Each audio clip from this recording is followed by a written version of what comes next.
Y enseguida que Germán sale. Muy bien, gracias. Buenos días a todas y todos a este foro sobre la laicidad del Estado mexicano, en donde estaremos hablando sobre la actualidad, las expectativas y retos en el escenario nacional contemporáneo.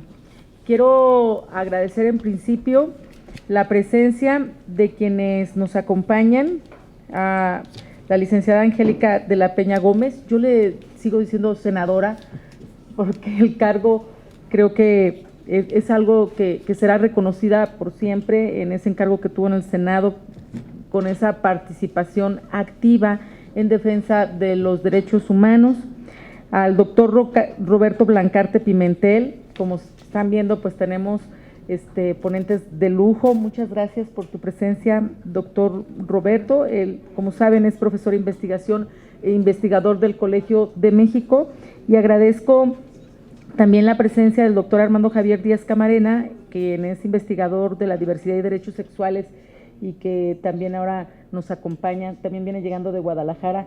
Gracias por estar por acá. Y de manera muy particular quiero saludar a mi compañero, al maestro Antonio Medina Trejo, quien él es director de la diversidad sexual del Partido de la Revolución Democrática. Todo el mundo lo conoce por su activismo en toda la República y por su trabajo, que también lo podemos leer en distintas publicaciones que ha tenido, y que gracias a la iniciativa de Toño y del grupo parlamentario del PRD es que nos encontramos el día de hoy. Y decía ya, la laicidad del Estado mexicano, actualidad, expectativas y retos en el escenario nacional. El contexto en el que estamos actualmente, pues todos somos testigos de lo que decimos que podemos estar apreciando atentados en contra del Estado laico. Por eso me parece importante que podamos desmenuzar qué es lo que está ocurriendo y hacia dónde podemos ir y qué tareas nos podemos dar. Yo brevemente comentaré que en los próximos días el Partido de la Revolución Democrática estará presentando una iniciativa que tiene que ver con que existan sanciones contra aquellos funcionarios públicos que atenten contra el Estado laico. Como vemos, sí en la ley se establece cuándo es que se atenta contra el Estado laico, pero vemos que no hay sanciones en ese sentido, y pues nuestro grupo, y esperando también las reflexiones que se den aquí en ese sentido, estaremos en los próximos días impulsando esa iniciativa. Y sin más, pues voy a dejar en el uso de la palabra a nuestra compañera y amiga Angélica de la Peña Gómez. Perdón, antes, yo luego quiero pasar a, voy a darle el uso de la palabra, perdón, a Antonio Medina, quien va a ser el moderador del foro y que no, él va a hacer tu presentación. Disculpa, adelante, por favor. Gracias, diputada amiga Vero, maestra de vida, siempre te digo, ¿verdad? Porque la verdad es que abrir este espacio legislativo es de suma importancia. Qué bueno que nos abres esta casa que es de todos los mexicanos y mexicanas, que compañeras, compañeros que vienen y que seguramente nos están viendo en los estados, en internet, a través de las redes sociales, pues que estemos enterados de este análisis que se hará acá. Cuando se propuso este foro, la diputada Verónica Juárez no tuvo empacho absolutamente en luego decir, va, Toño, armémoslo, porque creemos que es muy importante que en este contexto que tenemos en la actualidad de manifestaciones ya muy abiertas del jefe del Ejecutivo Federal y de otros funcionarios, funcionarias públicas, en abrir al tema religioso, espiritual, las instituciones públicas, y donde hay además la pretensión pues de darles espacio en el espectro radioeléctrico, que es un bien de la nación, que es las ondas hertzianas nos pertenecen a todas y a todos como mexicanos y mexicanas, y el Estado mexicano da concesiones a las empresas o a las mismas instituciones o sectores sociales para que se usufructúe ese espacio, pero es de nosotros a final de cuentas. Por ello, creemos en el PRD y estamos reflexionando con ello. El compañero también Rafael Hernández ha hecho reflexiones extraordinarias sobre este tema, y en pláticas con la senadora, yo también le voy a decir senadora, aunque es ex senadora, Angélica de la Peña, bueno, pues estamos un poco, estamos alertas de lo que pueda suceder en esta posibilidad de que se les den esos espacios a las iglesias, a las diferentes iglesias. Yo hace muchos años hice mi tesis de licenciatura en el tema precisamente de las radios comunitarias, que llevan muchos años en nuestro país, más de 40, 50 años, insistiendo en que deben de tener apertura en el espacio radioeléctrico, y el Estado mexicano no les ha querido dar concesiones a estas radios comunitarias. Sería terrible que las iglesias nada más en este inicio de sexenio pues sí lo lograran, y teniendo en cuenta todos los razonamientos legales, jurídicos e históricos y culturales de la laicidad del Estado. Pero bueno, eso nos lo dirán nuestros expertos, expertas, y vamos a iniciar precisamente con la licenciada Angélica de la Peña Gómez. Ella es licenciada en teatro por la Escuela de Artes Plásticas de la Universidad de Guadalajara. Fue senadora de la República por el PRD del 2012 al 2018 y presidió la Comisión de Derechos Humanos, así como también fue integrante de la Comisión Anticorrupción y Participación Ciudadana y de la Comisión Especial para la Atención y Seguimiento al caso de la empresa Oceanografía. Cuenta con un amplio perfil como defensora de los derechos humanos de niñas, niños, adolescentes y de las mujeres, y tiene una relación permanente con diversas redes y organizaciones de la sociedad civil. Es fundadora de Mujeres en Lucha por la Democracia, una asociación civil de la cual también fue integrante de su Comité Ejecutivo Nacional en el año 92, y del Observatorio de Políticas de la Niñez y la Familia, y la Red de Investigadoras por la Vida y la Libertad de las Mujeres ACE. También fue secretaria de la Comisión para la Igualdad de Género, contra la Trata de Personas, especial de los Derechos de la Niñez y la Adolescencia, y del Comité de Garantía de Acceso y Transparencia de la Información del Senado de la República. Ha sido diputada en 2 ocasiones, del 2003 al 2006 y del 97 al año 2000. Senadora, le damos la palabra, y la dinámica, si me permiten rápidamente nada más precisar, será que cada uno de los ponentes exponga su tema 15, 20 minutos, y después entrar en una dinámica de preguntas y respuestas lo más concretas posible, para así con cada uno de ellos y ellas poder ir deliberando este tema de la laicidad del Estado mexicano. Entonces, senadora, tiene usted la palabra. Gracias. Muchas gracias, Antonio. En primer lugar, quiero agradecer a la coordinadora del Grupo Parlamentario del Partido de la Revolución Democrática en esta Cámara de Diputados, a la diputada Verónica Juárez, su anfitrionía, su apoyo y, por supuesto, también la conducción y el acompañamiento en este foro. Muchas gracias, diputada, por este foro que ciertamente, como ella lo mencionó en su intervención, fue una iniciativa de Antonio Medina, que sigue trabajando en el PRD desde la Dirección Nacional en el seguimiento de las actividades, de las acciones, de todo lo que tiene que ver para garantizar que en nuestro país se consideren de manera plena a las personas de la diversidad sexual como sujetos de derechos plenos. Nos parece muy importante y relevante el trabajo que hace junto con muchas organizaciones, algunas de ellas incluso no tienen militancia partidista, lo cual me parece que es un reflejo de la directriz que el PRD ha dado para que no nos circunscribamos solamente a un ámbito cerrado de una militancia, sino que este tipo de encargos trasciendan como debe de ser hacia la sociedad.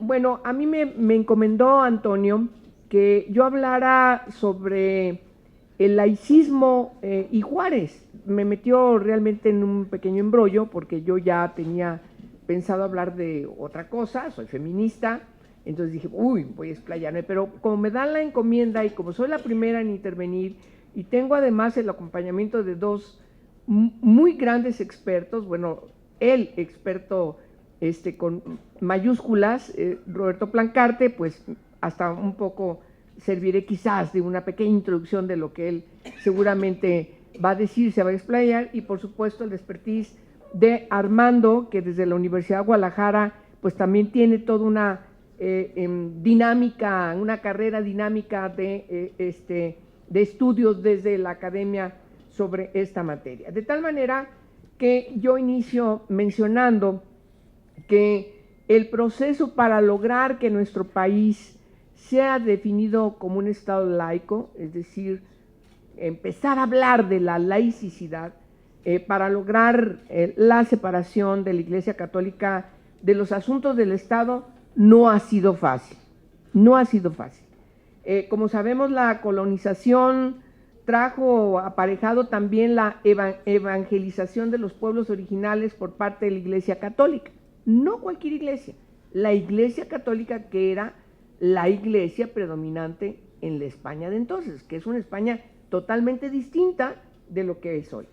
También nosotros somos otra cosa distinta, a propósito del debate que se ha suscitado en el país por ciertas iniciativas ahí, cartas enviadas al rey de España y al Papa por parte del presidente de la República, que por cierto un poco cae este foro inevitablemente que hablemos de eso también. Los pueblos dominados observaron cómo los conquistadores construyeron sus templos católicos encima de los monumentos, reafirmando con toda alevosía y contundencia su imposición religiosa a los pueblos originales conquistados.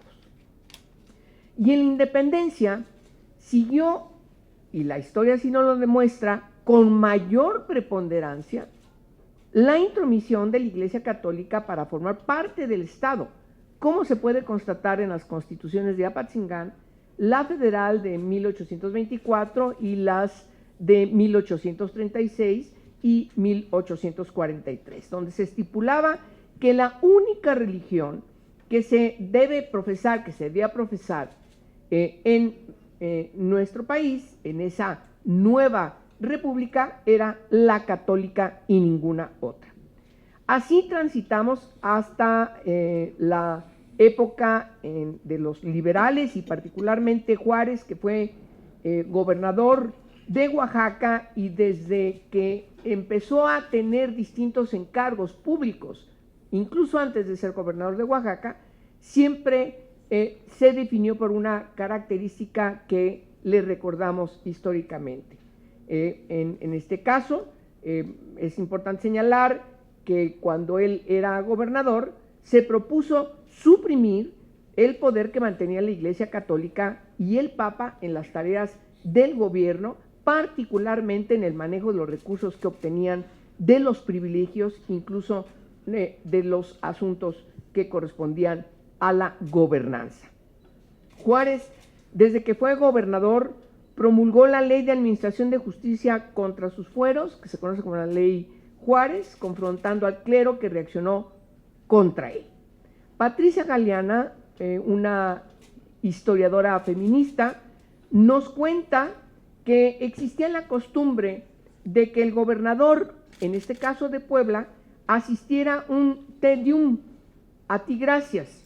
Es un cántico que se usa para celebraciones especiales, y en el caso de Oaxaca, cada gobernador, cuando asumía el poder, efectivamente era recibido, después de tomar posesión, con este cántico. Nos cuenta Patricia Galeana que después de esta ley, pues el clero se enoja y ciertamente decide cerrarle las puertas de los templos a Benito Juárez, quien decretó cancelar esta costumbre de que las autoridades civiles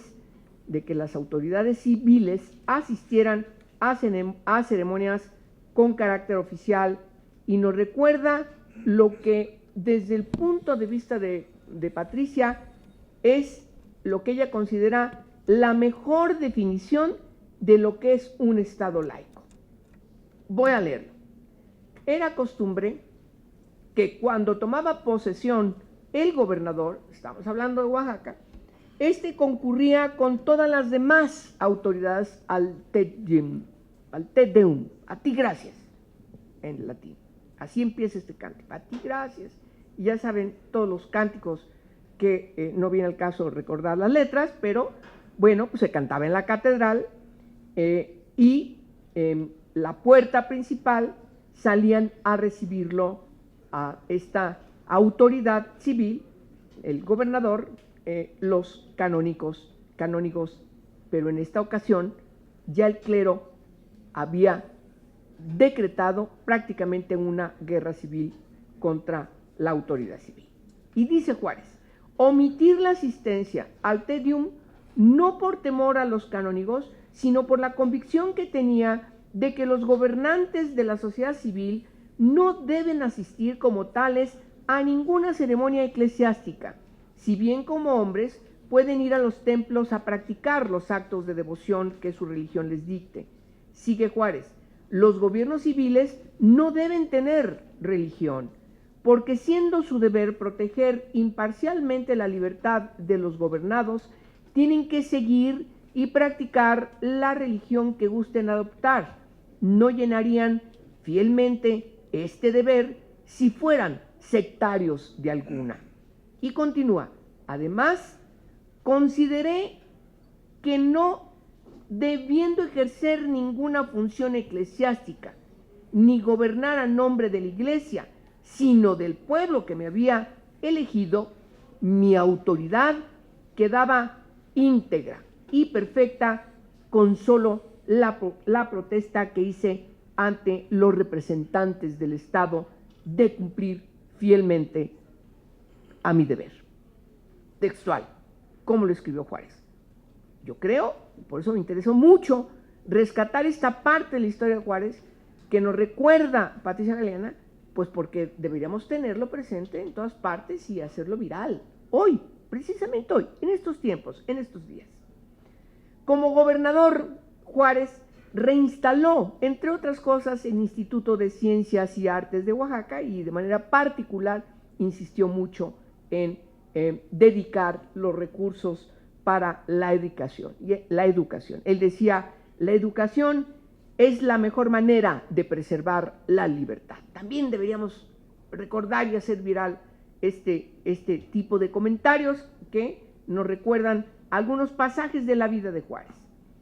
5 de febrero de 1857 se promulga la Constitución que por primera vez, hasta ese momento en la historia de el México ya independiente de España, establece la tolerancia religiosa y es el preámbulo, no lo resuelve, como lo sabemos, pero es el preámbulo de las leyes de reforma que han sido fundamentales para que en el México moderno se caracterice, para que este México moderno, esta República Mexicana, estos Estados Unidos mexicanos se caractericen por la separación de la Iglesia del Estado.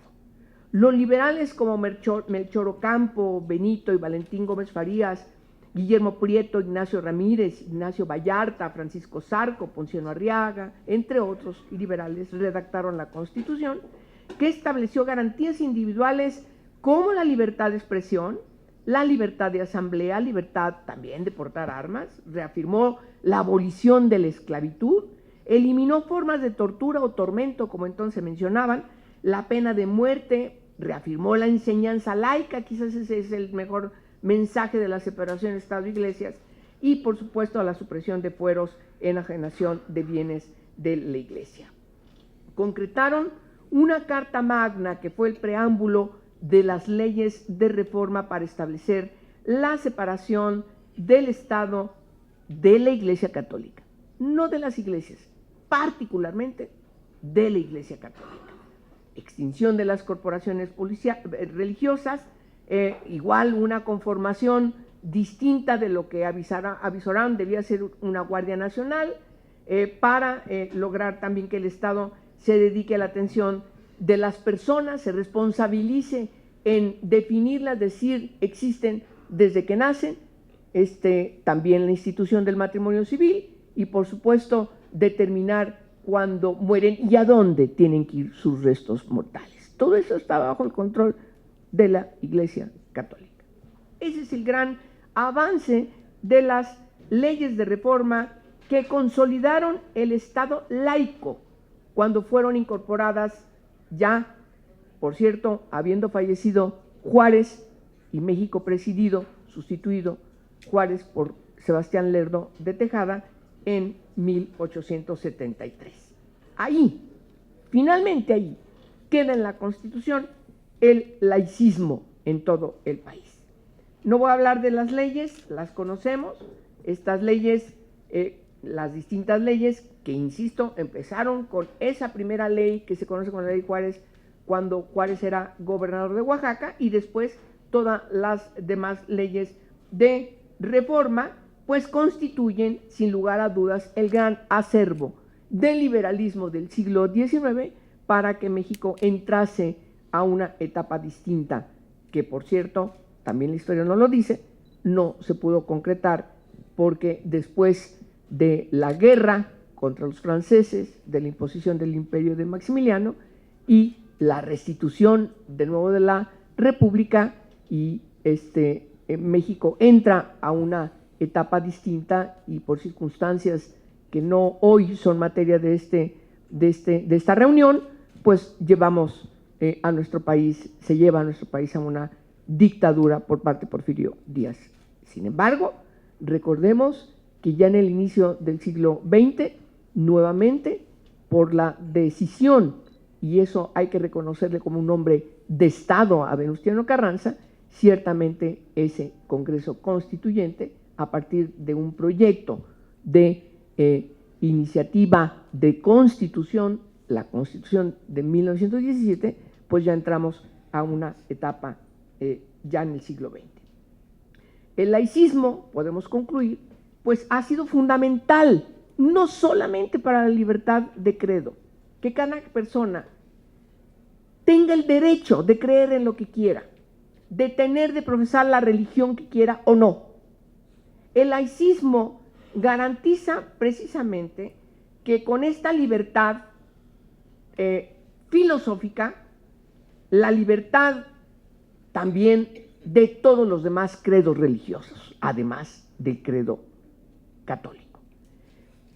Y todos estos credos y toda esta decisión personal, íntima, inalienable de cada persona para pensar lo que quiera, incluso no tener religión, pues se gozan de la misma libertad y el mismo estatus. Hay un gran avance en el país.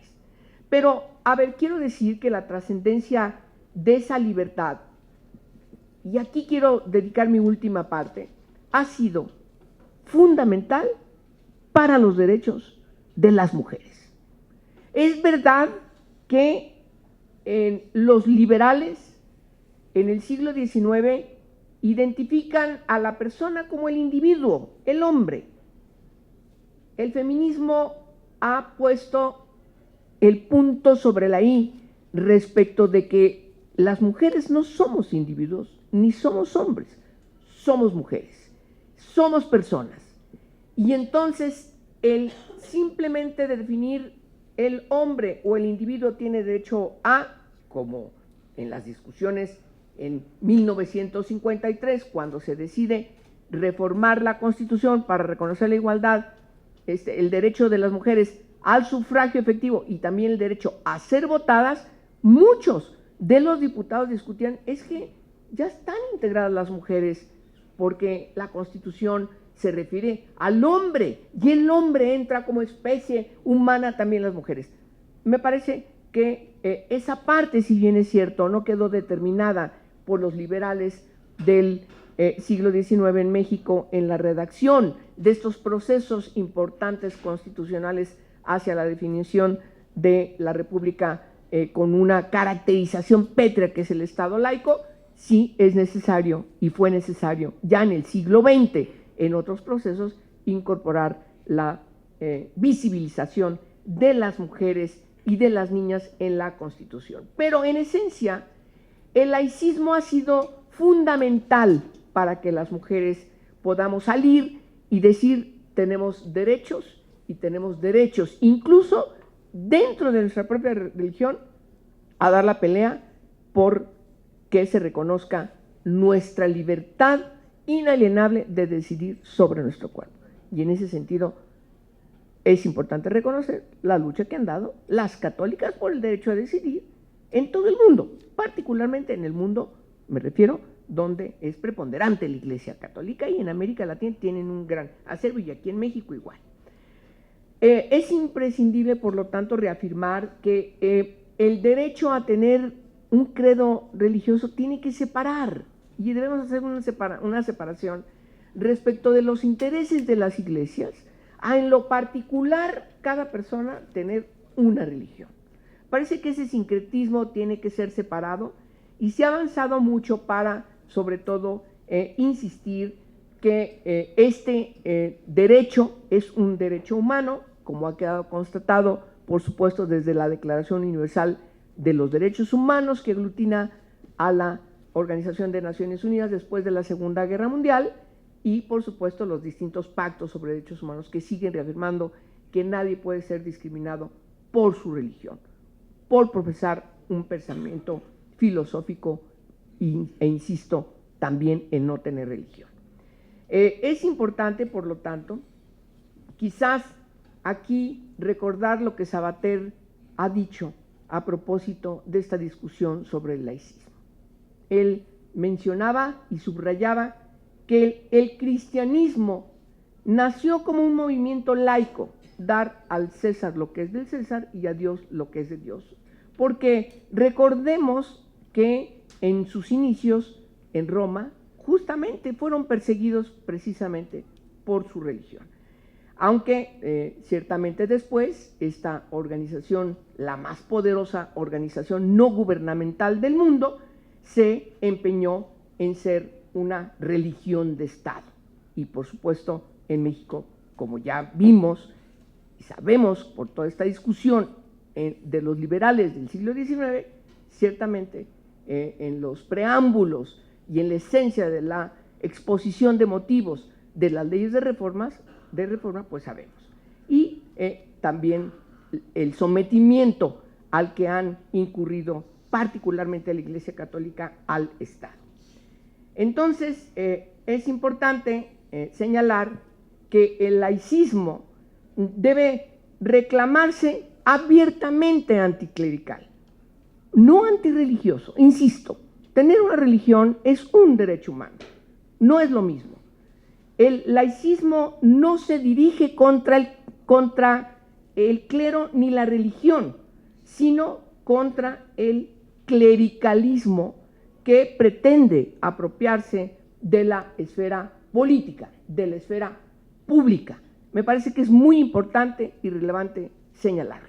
Pero además, en el contexto de la exigibilidad de otros derechos que tienen que ver, como también lo acota perfectamente el feminismo, respecto de la importancia de que feminismo y laicismo vayan aparejados, tomados de la mano para poder concretarse uno y concretarse el otro. Hoy, en pleno siglo XXI, no podemos hacer una diferenciación respecto de que el laicismo y el feminismo ciertamente tienen que ir de la mano para garantizar que no haya absolutamente ningún obstáculo que se venga o que provenga de esta exigibilidad que hemos puesto en la mesa y que tiene que ver con la actividad abierta que hace particularmente las iglesias, no solamente la católica, para seguir involucrándose en la educación en nuestro país,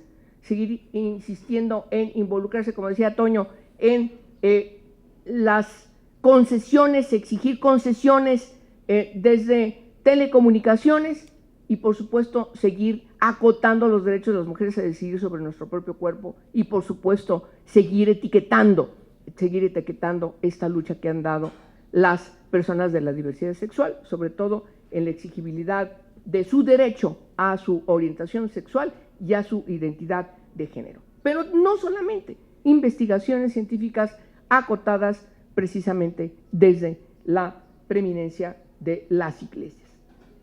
Termino señalando que como quedó inscrito en estos acervos del liberalismo y particularmente cuando en México se define el laicismo como una política que caracterice al Estado mexicano, hoy más que nunca, ciertamente, y gracias Toño por encomendarme que hablara de Juárez, pues lo hago, pero lo hago siempre enfocándolo y siempre integrándolo, siempre argumentándolo, siempre rescatándolo para seguir insistiendo que el laicismo en nuestro país sigue siendo un pendiente, sigue siendo un asunto pendiente que tenemos que seguir luchando, pugnando, garantizando que ciertamente la Constitución se cumpla de manera debida y sobre todo insistir que las iglesias no tienen derecho, ya no tienen el derecho de estar metiéndose en los asuntos del Estado.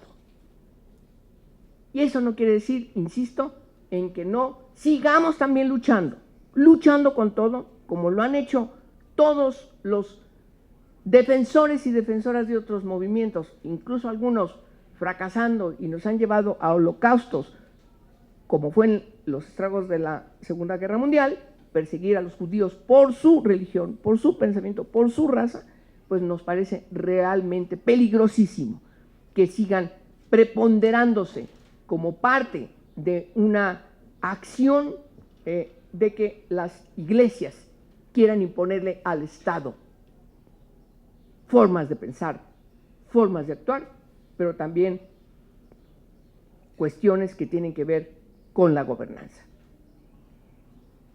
Gracias a todos ustedes por su participación y sobre todo por escucharme.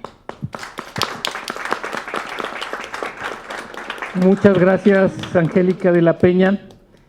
Si Juárez viviera, con nosotros estuviera, decimos en las marchas de la diversidad sexual, dicen también las feministas, con el puño erguido siempre. ¿Les parece que sigamos con las ponencias y vayan anotando sus preguntas, sus reflexiones de cada ponente para que al final tengamos el espacio de deliberación? Muchas gracias. Armando Javier Díaz Camarena, él es doctor en Ciencias Sociales en especialidad en Sociología por el Colegio de México. Realizó una maestría en Terapia Gestal por el Instituto de Terapia Gestal Región Occidente, Asociación Civil, y cursó la licenciatura en Psicología en el Centro Universitario de Ciencias de la Salud en la Universidad de Guadalajara. Él es fundador del Centro de la Diversidad Sexual y de los Derechos Sexuales AC en 1994, que actualmente está a cargo del programa de Ciudadanía y Derechos Humanos allá en Jalisco. Es socio fundador de Omeyocan, Psicoterapia, Sexología y Desarrollo SC, organización dedicada a la educación, orientación, psicoterapia, consultoría e investigación en temas de sexualidad y género. Trabajó en prevención de VIH-Sida en organismos civiles y públicos desde el año 93. Él es creador del primer programa de derechos humanos y VIH-Sida en Jalisco, en el Consejo Estatal para prevenir para la prevención del SIDA del año 96 al 2000. Es docente de la carrera de Psicología en el Instituto de Estudios Superiores de Occidente, en el ITESO, del año 99 al 2008, y el UNIVA, Campus La Piedad, desde 1998 a la fecha. Es docente de la maestría en Educación en el Campus La Piedad desde el año 2014. Es profesor investigador invitado en el doctorado de Educación del Centro Universitario de Ciencias Sociales y Humanidades de la UDG del año 2015 al 2016 e impartió los seminarios extracurriculares Sexualidad y Sociedad, Sexualidad, Religión y Poder, Género, Hombres y Masculinidades y Sexualidad y Derechos Humanos. Tiene la palabra el doctor Armando Díaz Camarena. Muy bien, muchas gracias. Muchas gracias por la invitación, diputada Verónica. Gracias, Antonio. Es un gusto poder estar aquí compartiendo el espacio. Angélica, un gusto. Y con el maestro Roberto Blancarte, que me dirigió el proceso de tesis y que aprendí. Y bueno, parte de esto es, les quiero compartir estas reflexiones acerca de lo que me he estado encontrando en esta investigación acerca de la incidencia que hacen los grupos conservadores a través de ciertos repertorios discursivos que tienen que ver con el avance de la educación sexual. Esto es muy importante porque es un movimiento transnacional, no es solo local, y han logrado cosas muy importantes en todo el país. Por ejemplo, esta situación de detener ciertos procesos en Inglaterra, el acuerdo de paz en Colombia, son cosas que se han detenido justamente en argumentaciones con el asunto de la ideología de género.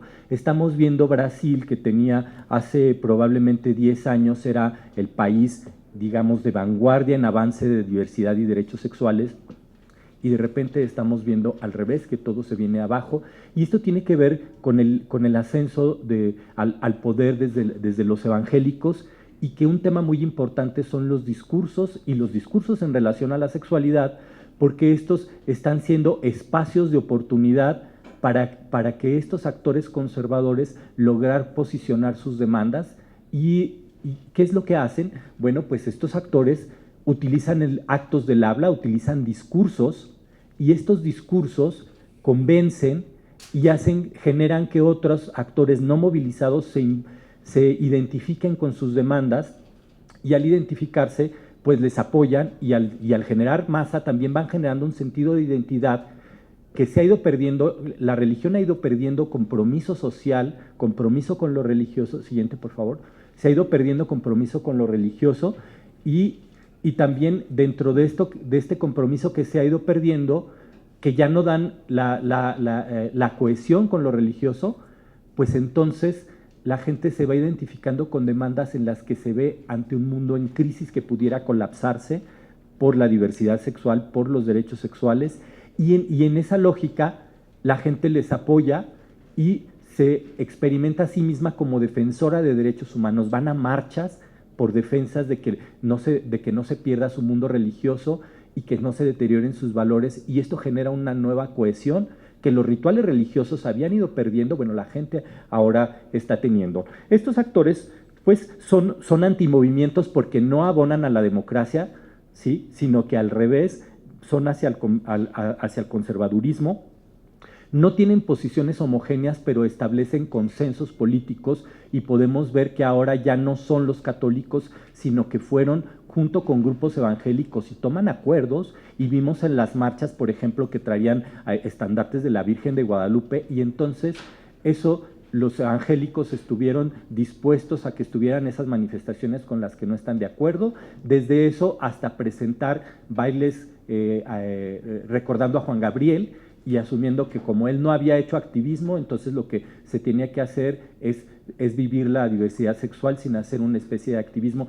Y entonces toman lo que les es posible, y son sujetos que lo que hacen con estos argumentos nos van a convencer que están hablando desde evidencia científica o de derechos humanos, pero es un trasfondo religioso, y lo que están haciendo es una acción estratégica de acuerdo a colocar ciertos valores. Y es importante leer entre líneas, porque en los últimos debates ya no están debatiendo con organizaciones de derechos sexuales, debaten con académicos, por ejemplo, ¿sí? Debaten con gente de niveles altos, y no están trabajando desde la evidencia científica, y que lo que están haciendo es parten de un aparato ideológico que es religioso, y hacen demandas al Estado, pero parte de lo que están haciendo es jalar a las bases para fortalecerse y llamando a un retorno de la moral religiosa. Siguiente, por favor. Cuando hablamos de repertorios, los repertorios son actos del habla que producen efectos. ¿Cuáles son los efectos? Pues detener leyes. Detuvieron la iniciativa presidencial. Para eso tuvieron un primer efecto, la gente que se identificó con sus demandas y generó esto que vemos aquí. Esa es la marcha del Frente por la Familia en Guadalajara, y entonces la siguiente en amplitud fue la de Querétaro y la de Aguascalientes y en Guanajuato, en Tijuana, y entonces lograron una movilización importante que logró que entonces los partidos políticos se detuvieran, y esta parte es importante que la consideremos. Los repertorios son recursos políticos que utilizan estos actores a partir de analizar de manera estratégica una oportunidad para poder mover las cosas a su beneficio. Es como un juego de cartas y entonces poder meter ases, poder meter comodines para entonces jalar actores que se identifiquen con sus demandas y también actores políticos y también quienes toman decisiones. Y estos actos del habla, finalmente, parto lo que dice Foucault, los discursos son elementos tácticos en un campo de relaciones de fuerza y estos elementos tácticos, el discurso científico y de derechos humanos, también puede ser utilizado en la contra y es lo que están haciendo. Y que entonces es importante ubicar cuáles son las estrategias. Y yo identifico, siguiente, que están utilizando como repertorios, y esto lo vemos del lado derecho, hablar de derechos humanos y de evidencia científica y de cuestiones epidemiológicas incluso. Pero de fondo lo que buscan es lo religioso y también utilizan el concepto de ideología de género, que me voy a meter a comentarles, y también utilizan algo que es el miedo a la pérdida del orden. Y la pérdida del orden es un temor que tendremos presente, ¿no? Y uno más es una noción de vida sacralizada, desde esa idea de que la vida inicia en la concepción y solo hay un Dios que puede dar o quitar la vida. Y este último ya es claramente religioso y sigue teniendo eficacia y sigue creando alianzas, mientras que los otros implican matizar el discurso para traducirlo en términos de derechos humanos. Y lo que vemos son algunos acontecimientos en donde aparecen pues acciones como marchas y intervenciones en medios de comunicación, una campaña que se llama No te metas con mis hijos, una visita a estados y ciudades que se llamó El Bus de la Libertad, ¿sí?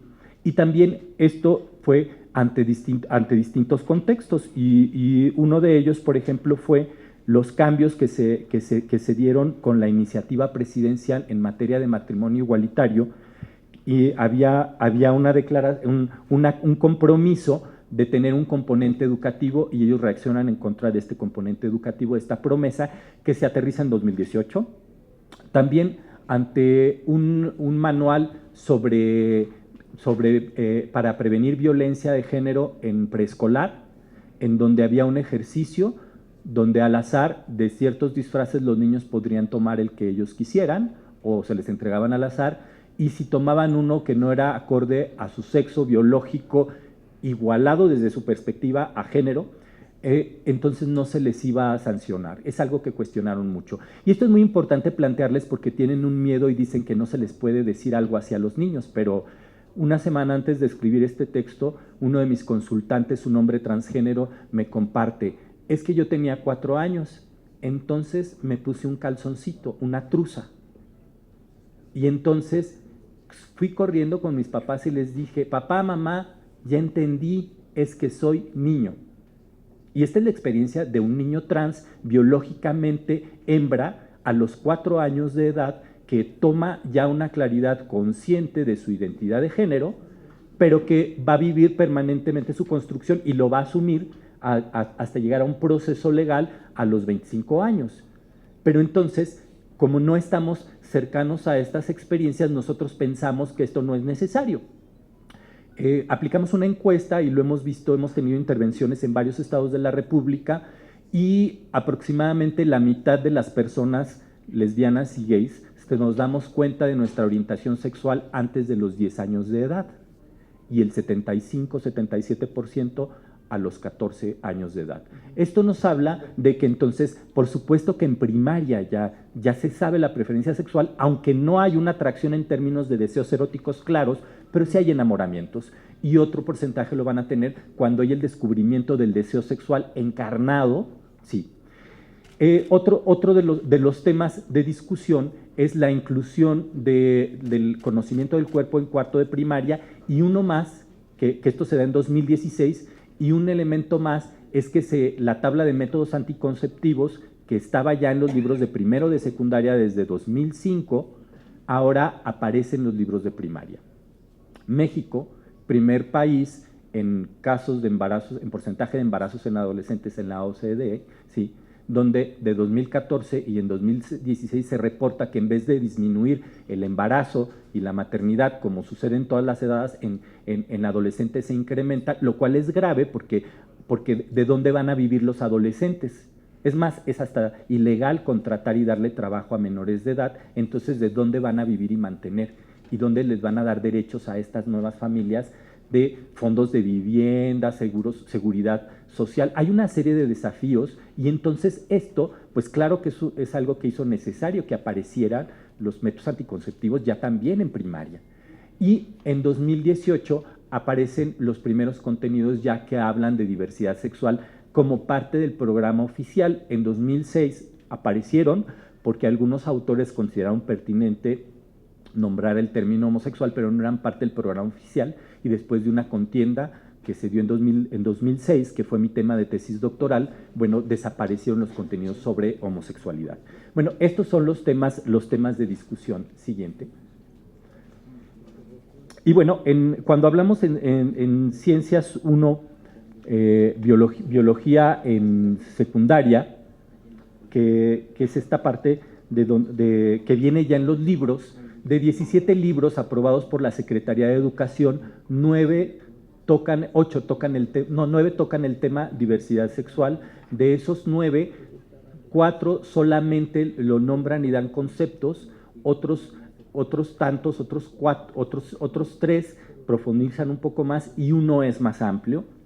Y dice, las preferencias homosexuales deben ser respetadas tanto como las por miembros del mismo sexo. Las personas con preferencias son discriminadas, en algunos países considerada delitos, pero afortunadamente es cada vez menos frecuente. El concepto de género, es decir, pertenencia al sexo femenino o masculino, tiene un componente biológico emocional que puede llevar a que ese individuo se sienta más identificado con comportamientos y formas de vestir y actuar tradicionalmente reservados para el otro género. Esto no es dañino, pues simplemente es una forma de expresar la individualidad. ¿Sí? Entonces, esto es claro que una de las causas que generan conflicto, porque aparece esto que era excluido del campo de lo social. Siguiente, por favor. Uno de los primeros puntos que tocan es quién debe elegir la educación sexual de los hijos.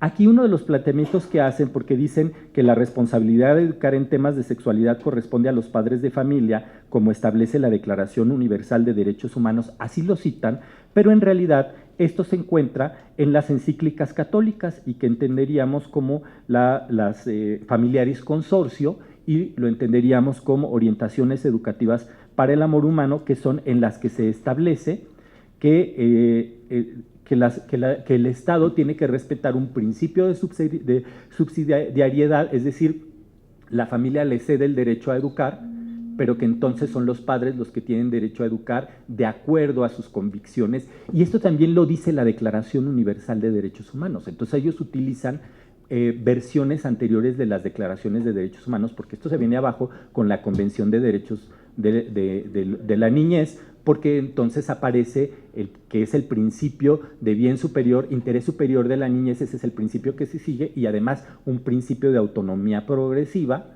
en donde los sujetos de derechos pues son los menores, pero entonces citan esto anterior y entonces nos van a hacer referencia a las declaraciones públicas. Dice, la propuesta de reservar el tema a la elección de los padres implica ver a los hijos como una especie de territorio o propiedad privada. Es decir, la niñez es un principio público, es un bien público a proteger, y ellos lo que están tratando es presentarlo como si fuera una especie de propiedad privada de los padres, y esto no es solo en beneficio de los hijos. Lo que sucede es que la religión, al ser un asunto privado en el que el Estado ha asumido que no puede imponerle a la gente la religión ni ciertos valores religiosos, ni tampoco se los puede prohibir, si la educación sexual no se da, entonces se convierte en un campo libre para que a través de la familia ellos definan la moral sexual y los valores sexuales que van a seguir. Y entonces lo que están buscando es que ese campo en el que el Estado no se va a meter, que es, que es el ámbito de lo familiar, tratan de que ahí se queden estas áreas para que entonces se conviertan en una especie de propiedad privada de los padres, ¿no? Parte de esta agenda implica justamente eso, ¿no? Seguir perpetuando creencias y prácticas religiosas, y lo veremos ahí, y parte de esto también está en el fondo de sus demandas de que el Estado les dé el dinero a la gente, y eso va a sonar como muy parecido a lo que está pasando. Mejor démosle el dinero a la gente y que la gente decida a qué escuela se va a meter, porque entonces la gente se podría meter a una escuela privada, a un colegio con perspectiva religiosa, y entonces de esta manera ellos pueden garantizar que el Estado no regule ciertos componentes, ¿no? Siguiente, por favor. Ahora, aquí lo vemos, esto es las campañas que pusieron en No te metas con mis hijos en este asunto territorial, ¿no? También detrás de esto vemos una producción discursiva de los padres como víctimas de exclusión y amenazas de una violación de derechos por parte del Estado. Entonces, el presentarse como si fueran víctimas de esto, eso también genera identificaciones con la demanda siguiente. Sí. Por ejemplo, dice, estamos de acuerdo en que haya libros de texto, no estamos de acuerdo en que no hayamos sido invitados a emitir nuestra opinión o que no se hayan invitado los expertos que comparten la visión de miles y miles de padres de familia. Es decir, como si se estuviera violentando la democracia al no invitar a expertos con perspectiva religiosa a que ellos tomen parte de las decisiones sobre qué es lo que se va a dar en los textos, e incluso hay algunos que dicen que se van a meter a la cárcel si no están de acuerdo. Sobre esto es importante ubicar que ya la Suprema Corte de Justicia de la Nación, porque también metieron algo ante la Suprema Corte y les respondió justamente lo siguiente: los padres como las autoridades tienen funciones distintas y complementarias. La educación de los padres debe hacerse en observancia a la ley para mejor desarrollo de niños, niñas y adolescentes, lo que implica que la patria potestad no está exento de límites. Y esto está en un escrito ya de 2016 de la Suprema Corte de Justicia de la Nación. La siguiente. El siguiente es el texto, me pasa la que sigue, que vamos a pasar a brincarnos uno. Ideología de género, me pasa la que sigue. Ok, una más, por favor. Dice, la ideología de género. La ideología de género establece plantear que la naturaleza es lo que define la diferencia sexual y que entonces hay una complementariedad biológica entre lo masculino y lo femenino. Y detrás de esto hay una noción de ley natural. ¿Qué es una ley natural? Si yo suelto esta moneda, lo que va a pasar es que va a caer, porque hay una ley que es la ley de gravedad, es lo que entienden como una ley natural. Y que si se violenta esta ley de la gravedad, esto se convertiría en un caos. Entonces ellos creen que la coherencia entre biología, identificación de género, deseo sexual y conformación de una unidad familiar es parte de una ley natural que se va a dar de esta manera, y que por eso ellos nos van a mandar mensajes como de que es tan básico y ponen una clavija con un enchufe, o van a hacer declaraciones como que en la siguiente vamos a promover que una ley que diga que los burros vuelen, así lo están diciendo, pues porque dicen que si estamos violando esta ley, pues estamos queriendo violar también la ley de la gravedad. Este efecto de ley natural lo que usa también es plantear como que nuestros argumentos de la construcción social del género y del deseo son falsos, y ellos este principio de ley natural lo empatan con la biología y afirman que la biología es una ciencia objetiva y que entonces las ciencias sociales son subjetivas y falsas, y es una forma de desacreditación. Siguiente. Y bueno, dice que no se empiece a dar a los niños temas de ideología de género porque eso los va a confundir, porque no necesitan, ellos necesitan biología, y la biología hay edades en las que se puede abordar. El segundo efecto tiene que ver con presentarse como víctimas, como sujetos en resistencia ante una supuesta imposición ideológica por parte del Estado, de agencias internacionales y grupos de poder, como si las feministas y los grupos de diversidad sexual tenían el poder de imponer cosas. Y esto también genera fuertes identificaciones, porque entonces, al presentarse como sujetos en resistencia, la gente se suma a sus demandas y además les da un sentido de una especie de lucha por los derechos humanos. Dice, por un lado está esa pinza que conforman los libros de educación de género y por otro está un adiestramiento a los maestros de escuela en esta pedagogía diseñada por poderosos organismos internacionales y redes lésbico-gay. Bueno, un tercer efecto tiene que ver, siguiente por favor, el presentarse como si estuvieran defendiendo la laicidad, porque lo que hacen es que ellos se presentan como si dicen, si es biología, tiene que presentarse como objetivo y la construcción social es ideología, y lo dicen así. La ideología de género es eso, una ideología, y la educación que provee el Estado debe estar libre de ideología. Entonces, como ya lo pusieron como ideología, ahora retoman el artículo 3º y entonces se presentan a sí mismos como defensores del Estado laico, ¿no? Siguiente, tiene que ver como el otro recurso, que es el miedo a la pérdida del orden sexual. Hay un temor de que la relajación de restricciones en educación sexual provoque una pérdida del control de los deseos y con ello una especie de caos. Un miedo que experimentan también otros sectores de la sociedad. Por eso es que cuando los actores usan repertorios discursivos, otros sujetos se identifican con sus demandas y además los apoyan. Y me voy a brincar esta diapositiva. ¿Me pasas la siguiente, por favor? Porque aquí nos vamos a encontrar. Afirman que a los adolescentes se les habla demasiado de sexualidad y sostienen que eso estimula a tener relaciones sexuales. Su fundamento real es una encíclica que dice que se les debe educar para el control de los impulsos.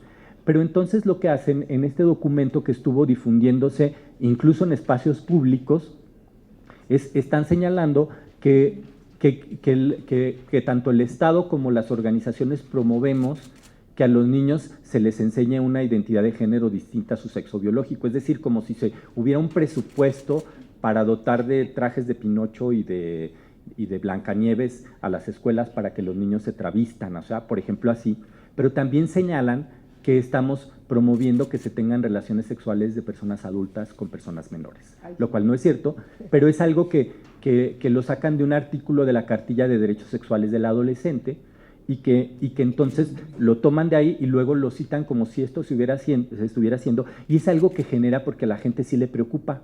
Entonces dicen, ¿cómo que están promoviendo eso? Y hay gente que va a las marchas porque pues están promoviendo las relaciones sexuales con menores, ¿no? Y siguiente, por favor. El siguiente es el tema de la inclusión de la diversidad sexual. La ampliación del discurso que aparece en los libros de 2018 implica que se reconoce la libertad sexual como un asunto de interés público, de la misma manera que alguna vez se reconoció la violencia doméstica. Sujetos que viven excluidos, es decir, alejados del campo de lo social, cuando regresan de esos márgenes para integrarse a la sociedad y ser incluidos en los discursos oficiales, vemos estos grupos experimentan una sensación de amenaza y reaccionan para tratar de evitarlo. Por eso dicen, en esos rincones de lectura abundan los libros que hablan sobre matrimonios igualitarios, homosexualidad y transexualidad. Para colmo, ni siquiera se están impartiendo con moderación. Y también dicen, piden que lleven un disfraz y que vivan durante un rato la experiencia de representar un personaje que puede no estar relacionado con su sexo. Esto puede indiciar a los niños al travestismo. Y después dice, no es parte de la educación sexual, una criatura de 3 o 4 años, estamos atentando contra su inocencia y su pureza. No queremos desviarnos como país, ¿me pasa la que sigue? México debe ser respetado y no vamos a permitir que nos impongan ideología de género. Apelan también al nacionalismo, ¿me pasa la que sigue? Dice, los padres de familia nunca permitiremos que en las escuelas a nuestros hijos varones se les vista de Blancanieves o de Caperucita. La finalidad de hablar en un lenguaje científico en este sentido es legitimar argumentos que en realidad tienen fundamento religioso, pero que en otra palabra no tendrían cabida en un Estado laico, lo mismo que es apelar a la democracia y esta utilización del miedo también, ¿no? Voy a comentarles algunas reflexiones finales. Primero, la educación juega un papel relevante en el avance de los derechos sexuales, pues representa la posibilidad de construcción de un entorno favorable y de superar el miedo a la pérdida de este orden, que en realidad hay muchos órdenes sociales, y que entonces la inclusión de la diversidad y estos contenidos de sexualidad abre posibilidades para una mayor integración y bienestar social. La estrategia a estos actores les dio una legitimidad al discurso religioso y fue eficaz para sumar aliados. Esto les permitió influir en decisiones políticas y ayudó a detener la iniciativa presidencial. Es decir, en el debate sobre matrimonio igualitario hubo quien ganó el debate porque no se hizo la modificación de la iniciativa. Quizás el mayor éxito de estos actores con perspectiva católica cristiana no fue detener la iniciativa, sino sumar sujetos a su movilización. Estamos ante un fenómeno complejo. Es posible que la participación en estas movilizaciones esté generando una cohesión social y un compromiso religioso con los creyentes que ya se estaba perdiendo y representa un riesgo del retorno de lo religioso. Ante esto es importante la creación de mecanismos para la denuncia de violaciones del Estado laico, pero también procesos de capacitación entre todas las bases para que aprendan a discernir cuándo realmente algo está siendo violento y cuándo la información que les están dando en realidad es parte de una estrategia para tener incidencia en cambios jurídicos y en cambios en políticas públicas. Muchas gracias. Gracias, Armando. Y por cierto, quiero nada más decir que Armando acaba de publicar este pequeño libro, pero muy sustancioso, que se titula Laicidad y Educación Sexual, editado por la UNAM y por el Instituto de Investigaciones Jurídicas. Perfecto. Sí. Lo está dando al costo elemental de sí, recuperación. Sí, por ahí. Quien lo quiera, ahí lo tiene. Traigo algunos. Bueno, vamos a continuar. El doctor Roberto Blancarte Pimentel es licenciado en Relaciones Internacionales por el Colegio de México, cursó la maestría en Historia y Civilizaciones y el doctorado en Ciencias Sociales por la Escuela de Altos Estudios en Ciencias Sociales en París, Francia. Actualmente es profesor investigador del Centro de Estudios Sociológicos en el Colegio de México. Es también investigador asociado del Grupo de Sociología de las Religiones y de la Laicidad de la Escuela de Prácticas de Altos Estudios de la Sorbona de París, además de haber sido fundador y asesor del Programa Interdisciplinario de Estudios sobre las Religiones en el Colegio Mexiquense. Desde el año 2016 es miembro del Consejo Directivo en el Colegio de Sinaloa. Es miembro del Sistema Nacional de Investigadores Nivel 3 del SNIT. Ha sido miembro del Consejo de la Comisión Nacional de Bioética y de la Junta de Gobierno y la Asamblea Consultiva del Consejo Nacional para Prevenir la Discriminación, el CONAPRED. Asimismo, es fundador del Centro de Estudios de las Religiones en México. Ha sido miembro del Comité Ejecutivo de la Sociedad Internacional de Sociología y de las Religiones. Fue presidente del Comité de Investigación en Sociología de la Religión de la Asociación Internacional de Sociología y también es miembro del Comité Ejecutivo de la Latin American Studies Association y es director de la Red Iberoamericana de Libertades Laicas. Asimismo, es columnista del periódico Milenio, donde escribe la gran mayoría de las veces sobre temas de laicidad. Doctor, le doy la palabra. Gracias. Muchas gracias. Y gracias en primer lugar al PRD y a la diputada Verónica Juárez por esta invitación que me hacen. Me parece muy importante que el PRD y la diputada y nuestros colegas que nos han acompañado esta mañana estén en esta lucha que me parece muy importante en medio de una enorme confusión ideológica que nos ha invadido en los últimos meses y que creo que es importante dilucidar en la medida de lo posible. Yo voy a contestar o a tratar de contestar dos preguntas a propósito de este tema que nos han convocado acerca de la laicidad del Estado mexicano, y yo diría de la República, porque la Constitución, el artículo 40 de nuestra Constitución, establece que es voluntad del pueblo mexicano constituirse en una república, entre otras cuestiones, laica. Así que somos una república laica, tenemos un Estado laico y tenemos un principio de separación que ya se estableció desde 1992 como principio histórico, incluso de separación, y eso parecería no importarle mucho al gobierno federal actual. Entonces voy a tratar de contestar dos preguntas. ¿Es un riesgo o un peligro y en qué medida la reintroducción de las doctrinas religiosas en el espacio público y la intervención de estas en el espacio que le corresponde al Estado? Y dos, ¿necesitan las iglesias y las asociaciones religiosas poseer o administrar medios electrónicos de comunicación para transmitir sus mensajes? Yo creo que hay que discutir con mucha serenidad y objetividad estos dos temas. El tema de los medios es un tema muy complejo. Hay que recordar que el artículo 27 de la Constitución establece que las asociaciones religiosas tendrán capacidad para adquirir, poseer o administrar exclusivamente, insisto, los bienes que sean indispensables, y reitero, indispensables, o sea, que no se pueden dispensar, para su objeto, con los requisitos y limitaciones que establezca la ley. O sea que el artículo 27 de la Constitución dice que las asociaciones religiosas pueden en efecto tener capacidad para poseer o administrar, pero exclusivamente los bienes que les sean indispensables para su objeto. Y por eso la pregunta me parece válida. ¿Necesitan realmente las asociaciones religiosas poseer o administrar medios electrónicos para transmitir sus mensajes?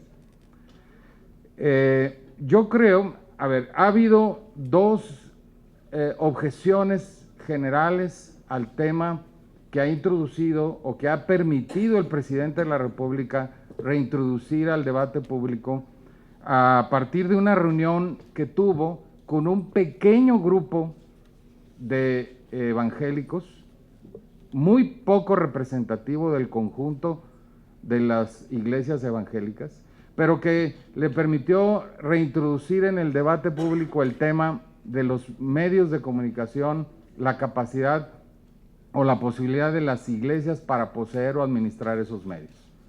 Porque se soltó que ya estaba prácticamente dando una instrucción a la Secretaría de Gobernación para que se revisara ese tema. Y las dos objeciones principales que ha habido son, una, que el espacio de los medios electrónicos de comunicación es un espacio público, que por lo tanto debe estar al servicio de todos, y por lo tanto son espacios cuya idea principal es que sean espacios incluyentes, no excluyentes. Y como todos sabemos, por lógica y naturaleza, las doctrinas religiosas suelen ser excluyentes en el sentido de que predican una postura religiosa a la cual tienen derecho, por supuesto, pero que suelen excluir a aquellos que no comparten esas posturas. Así que ya de entrada tenemos un tema de discusión que yo creo que es mucho más amplio que el de las iglesias, y que es los medios de comunicación electrónica, quiénes son los que deben tener acceso, cuáles son los contenidos que deben de privilegiarse y promoverse en esos medios. Y precisamente Antonio Medina estaba hablando de su experiencia acerca de las radios comunitarias y cómo no les han dado permiso. Y entonces, bueno, uno se pone a pensar por qué quieren darle permiso a las asociaciones religiosas y no les quieren dar espacios a las radios comunitarias.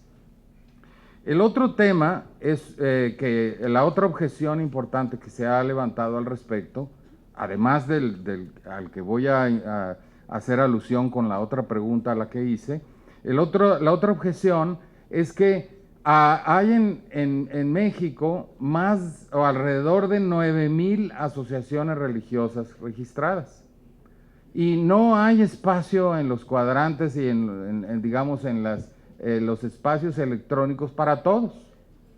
Digamos, hubo una disputa enorme para a ver a quiénes le daban la televisión abierta en los últimos años.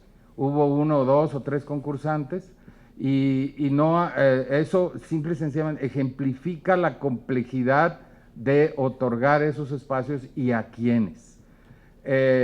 Lo que puede resultar de una iniciativa de este tipo, entonces, como ya sabemos, no es que se les va a dar una concesión o permiso a 9,000 asociaciones religiosas, sino que puede ser que unas cuantas, las más fuertes, las más económicamente poderosas, que tengan cierta capacidad de organizarse, quizás lograrían obtener esos espacios en detrimento de las otras asociaciones religiosas que no van a tener esa capacidad y por lo tanto se va a establecer un principio de inequidad en el trato a las asociaciones religiosas.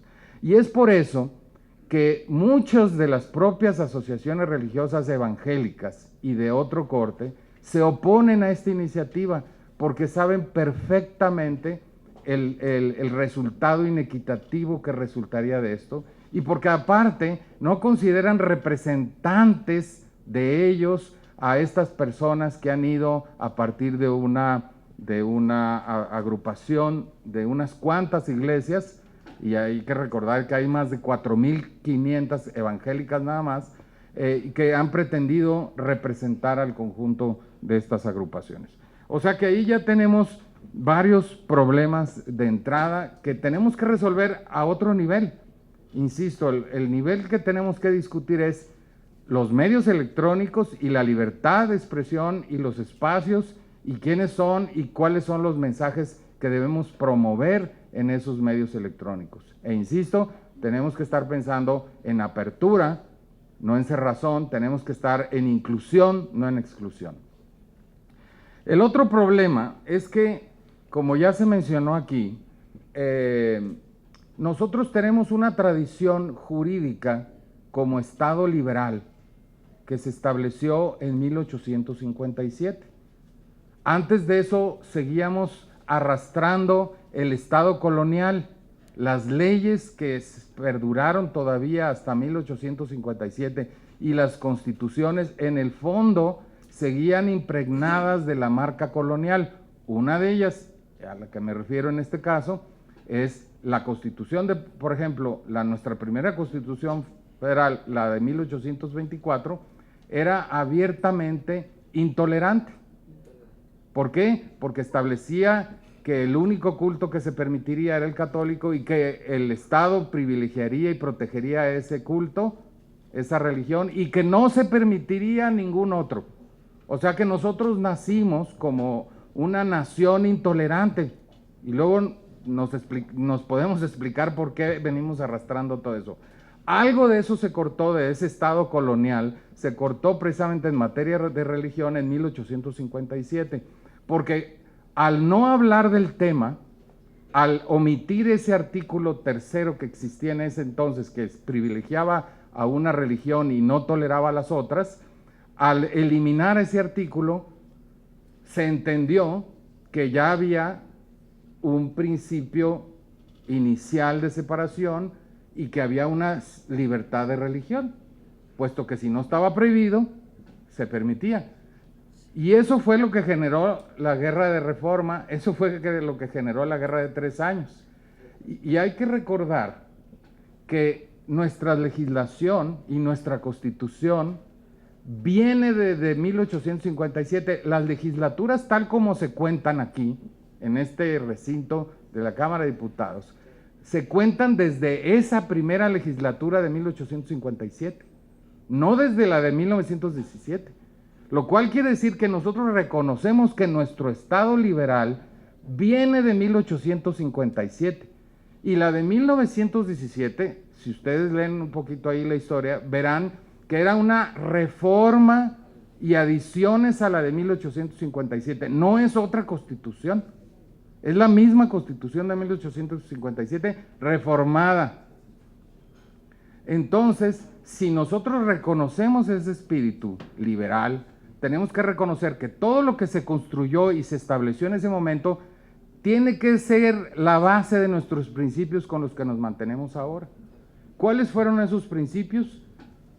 La separación iglesia-estado que se estableció en las leyes de reforma, la libertad de religión que se estableció también como parte de esas leyes, y una serie de medidas que todavía tenemos ahora, como son, y todo esto viene al caso por lo que voy a decir ahí, que viene al caso por esta cuestión del culto y las iglesias. Porque algunas de estas medidas son, por ejemplo, la distinción entre lo público y lo privado para los funcionarios públicos. Porque en ese pasaje que la senadora, le voy a seguir yo también llamando senadora porque se lo merece por su trayectoria, Angélica Peña. Ella mencionó un pasaje que aparece en Apuntes para mis hijos, escrito por el propio Benito Juárez, en donde cuenta que en efecto le estaban haciendo una grilla y que no querían que tomara posesión, y entonces él dijo, sí, en efecto, yo no necesito ir a la iglesia a un Te Deum para tomar y que se consagre mi poder viene de la soberanía popular y por lo tanto, de aquí en adelante no necesitamos asistir a la iglesia para consagrar nuestro poder, el poder viene del pueblo y punto. Y desde entonces, en una de las leyes de reforma, en la misma que establece la libertad de culto y de religión, estableció que los funcionarios públicos, sean municipales, estatales o federales, no podían asistir con carácter oficial a ceremonias religiosas de culto público. Y esa cosa que se puso ahí sigue siendo válida hasta ahora. Sigue siendo válida porque existe en el artículo 25 de la Ley de Asociaciones Religiosas y Culto Público. O sea, la traemos y se ha venido reproduciendo en todas las constituciones y reformas porque nos parece que es esencial esa distinción. No quiere decir que los funcionarios no pueden tener convicciones religiosas, para nada. Quiere decir que los funcionarios deben de distinguir entre sus convicciones religiosas personales y su función pública, y que ahí se establece como un principio. Digo esto porque hay otra cosa que también aparece en esa misma ley que estableció la libertad de religión, que es una de las leyes de reforma, y que es que todos los actos de culto debían celebrarse dentro de los templos. Y esa ley y esa idea sigue todavía hasta ahora. Y entonces, ¿qué tiene que ver con los medios de comunicación? Tiene que ver con que en la Ley de Asociaciones Religiosas y Culto Público se estableció lo mismo, que los actos de culto ordinarios son dentro de los templos y que para los actos de culto fuera de los templos se considerarán como actos de culto extraordinarios y que esos requieren un permiso de la Secretaría de Gobernación.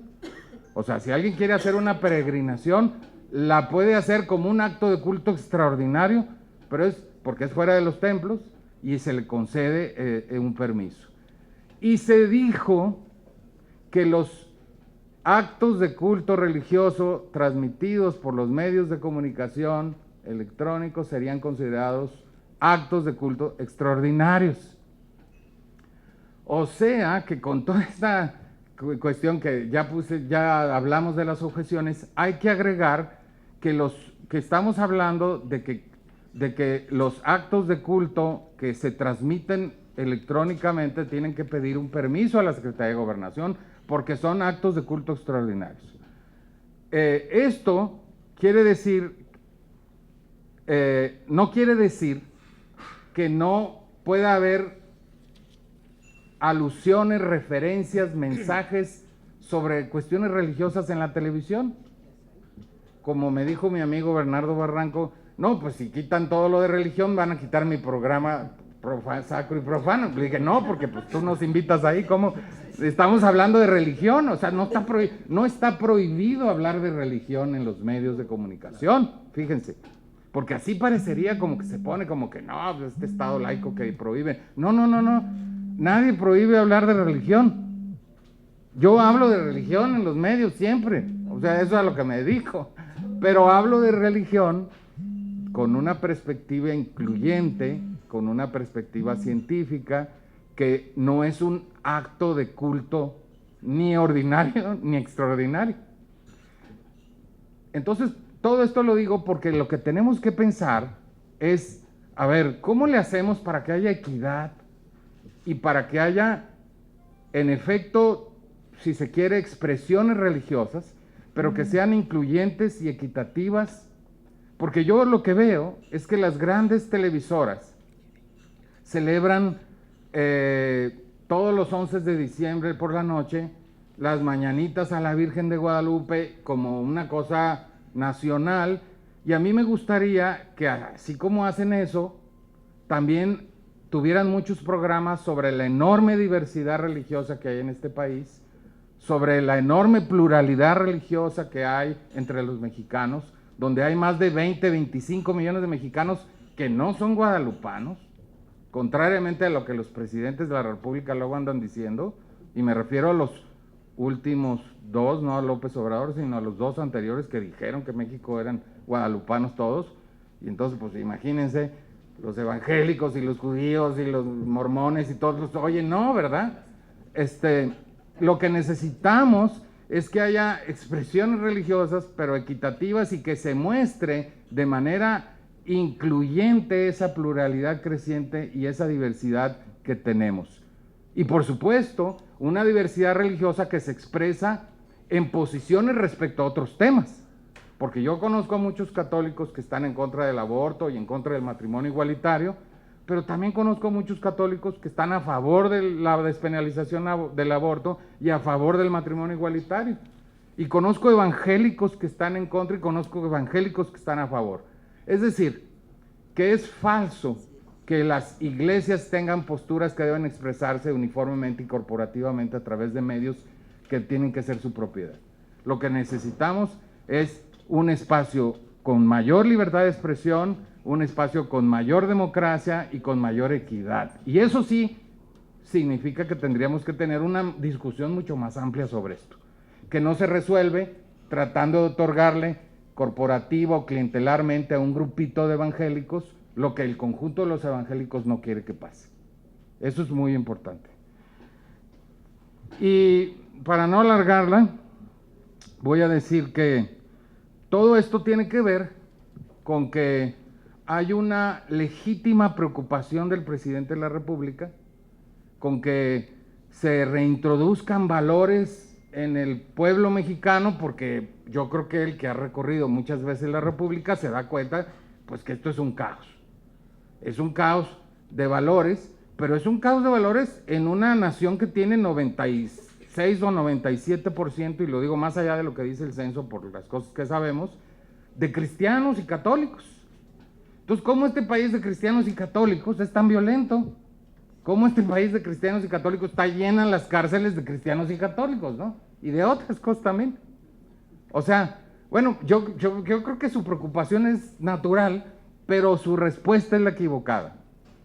Porque su respuesta es tratar de reintroducir a las iglesias al espacio público, que este Estado liberal fue sacando poco a poco por razones necesarias de ese espacio público, porque para que haya libertades se requiere que las iglesias y las asociaciones religiosas estén fuera de ese espacio público. Pueden cooperar en muchas cosas, yo estoy a favor de eso, pero no pueden sustituir la labor del Estado. Por ejemplo, a mí me pareció muy mal, con todo y que era de buena fe, que el obispo de Chilpancingo anduviera lidiando con los narcotraficantes y con los del crimen organizado, sustituyendo la labor del Estado, porque ok, si el Estado quiere negociar, pues que negocie el Estado, pero si vamos a meter a los líderes religiosos a hacer la labor que hacen los funcionarios públicos, o que deberían de hacer los funcionarios públicos del Estado, entonces pues ya se acabó toda esta cosa que llamamos separación y que tenía una lógica y que es muy importante. Porque entonces sí, al que le vamos a tener que empezar a hacer caso es al líder religioso. Y el líder religioso tiene lo que Armando acaba de explicar, perspectivas muy limitadas, muy exclusivistas y muy excluyentes de muchos temas. Y eso no es la labor de un Estado liberal y laico como es el Estado mexicano, como debe de ser. Y como dijo Angélica Peña, Angélica de la Peña, perdón, lo seguimos construyendo porque el Estado laico es como la democracia. No la podemos dar por sentada, tenemos que luchar por ella todos los días y tenemos que luchar por el Estado laico todos los días. Voy a terminar entonces con una sugerencia. Fíjense, el espíritu propositivo con el que me encuentro aquí. El presidente de la República, equivocadamente hizo que se publicara la cartilla moral de Alfonso Reyes. No por la cartilla moral, que a mí me gusta mucho. Yo tengo una edición de 1980-82 que sacó la SEP. Desde 80-82. Luego Cedillo también la reprodujo, pero fíjense, desde Miguel de la Madrid, aquella cosa. ¿Saben por qué? Porque Miguel de la Madrid, con un amigo mío que también después fue procurador del DF y que era priista y luego perredista, Samuel del Villar, estaba muy preocupado y ellos creían en la renovación moral de la sociedad. No sé si les dice algo, ¿no? Entonces, estaba muy bien. Bueno, entonces publicaron eso. Pero el error del presidente López Obrador es publicar eso agregándole una introducción con elementos religiosos. Y eso es una violación al artículo 3 de la Constitución, porque el artículo 3 dice que toda la educación que imparta el Estado será completamente ajena a cualquier doctrina religiosa. Y ahí tenemos a la Secretaría de Educación violando abiertamente el principio, con 10 millones de ejemplares. Entonces yo le voy a proponer otra cosa. Pues ya eso ya lo publicaron, pues ya, ¿no? A ver cómo le hacen para quitarlo. No creo que lo quieran quitar. Pero yo voy a proponer que así como imprimieron 10 millones de eso, que impriman, y esta es mi propuesta, 10 millones de apuntes para mis hijos, de Benito Juárez, donde explica Benito Juárez por qué hizo todo lo que hizo. Y eso que no llega a las leyes de reforma, pero sí llega y explica bastantes cosas. Y vale la pena, porque además está muy bien platicado y es Benito Juárez. Poquitas cosas escribió así, tiene muchos decretos, muchas cosas, pero su libro, Apuntes para mis hijos, que lo publiquen. Y yo sugeriría que publiquen en 10 millones de ejemplares explicadas, por favor, las leyes de reforma. 10 millones de ejemplares, ley por ley, para ver si así al propio presidente y a los miembros de su gabinete, que yo sé que comparten esa perspectiva, les dice algo. Y luego que impriman con 10 millones de ejemplares, artículo por artículo explicado, de la Constitución de los Estados Unidos Mexicanos, que es la única constitución que hay que respetar y que tiene valores, porque es una constitución que defiende la libertad, defiende la igualdad, defiende la no discriminación. Esa es la única constitución moral que nosotros tenemos que tener, porque es la única que nos une. Así que, ¿qué les parece esa propuesta?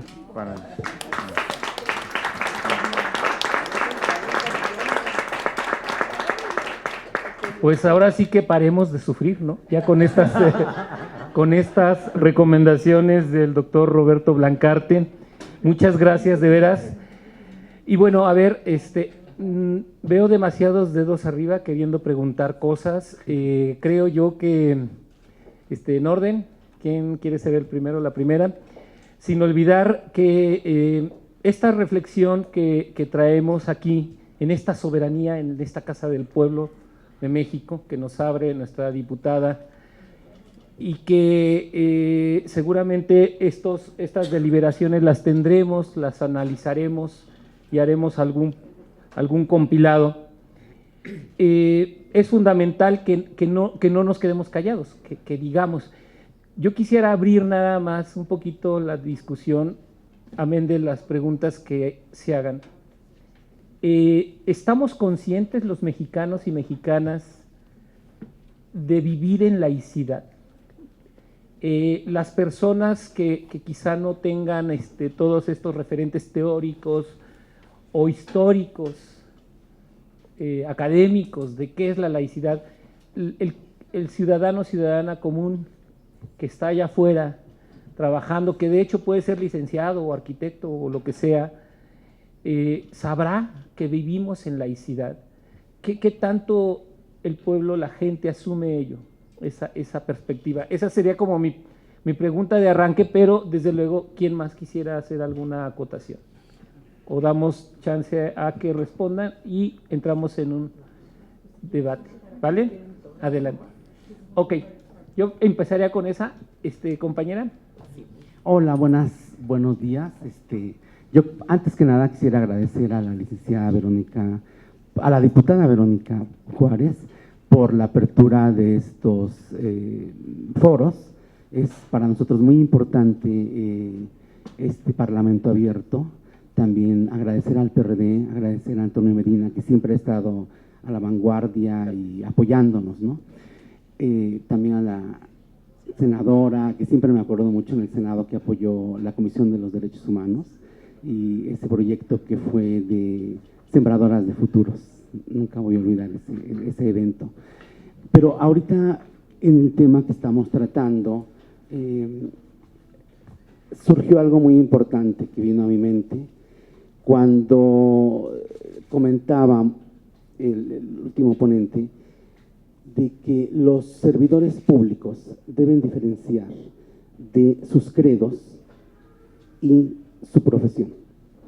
A mí en lo personal, tuve una experiencia con el INE México cuando un consejero dio unas declaraciones muy lamentables el año pasado, antes de las elecciones del 2018, cuando él no diferenció su creencia religiosa con su profesión. Y lo voy a mencionar, fue el consejero del INE, Jaime Rivero, cuando dijo, él se estaba oponiendo a que las personas trans de nuestro país pudieran votar si no tenían sus documentos de acuerdo a su identidad genérica. Entonces, el consejero Rivero dio unas declaraciones muy lamentables cuando dijo que las personas trans no se les debía permitir el voto porque estábamos aparte de desorientadas, que nos equiparó como si fuéramos luchadoras o payasos. Eso fue algo muy lamentable y me acuerdo, ¿te acuerdas mucho de Jaime Medina? Que fue un escándalo, ¿no? Y fue cuando entonces CONAPRED, COPRED, Derechos Humanos, y varias activistas, como su servidora, nos tuvimos que manifestar en el INE y exigir una disculpa pública por esas declaraciones transfóbicas, de discriminación, y de hecho se presentaron medidas cautelares y se abrió la mesa de diálogo y fue ahí cuando surgió el derecho al protocolo del voto trans. Entonces ahí estuvimos trabajando ese protocolo, fueron muchas sesiones durante meses y valió la pena, porque fue un proyecto, un protocolo que quedó en la historia de nuestro país y hoy el INE, gracias a ese protocolo de muchas activistas y del PRD y de Antonio Medina, que estuvo insistentemente apoyando ese protocolo, hoy el INE México acaba de ganar hace unos días en el Parlamento Europeo, en Viena, como el premio al primer organismo a nivel mundial, organismo público a nivel mundial, que respeta los derechos humanos de la diversidad sexual. Pero eso viene desde la sociedad civil, desde nosotras, las activistas, las mujeres, los hombres, que desde la sociedad civil hemos estado ahí insistiendo, o sea, estamos como observando que no se nos violenten nuestros derechos. Pero ahorita me trajo a la mente ese recuerdo cuando platicaba el último ponente y que muchos servidores públicos, y como lo dice la Constitución, tienen que diferenciar sus credos religiosos de su profesión o de sus actividades políticas, ¿sí? Entonces, más que nada es eso. Y pues bueno, es un ejemplo que desde la sociedad civil, en convenio con la autoridad, cuando se quiere, se puede. Hoy el INE México emitió ahora un documental que se llama el Documental de los Procesos Históricos Electorales de México, y se presenta en todas las embajadas de México en el mundo. Entonces, pues gracias por este Parlamento abierto y gracias, diputada Verónica. Gracias. ¿Alguien más por acá? Miguel, pregunta, ¿no? Para qué. Vale. Ya viene él.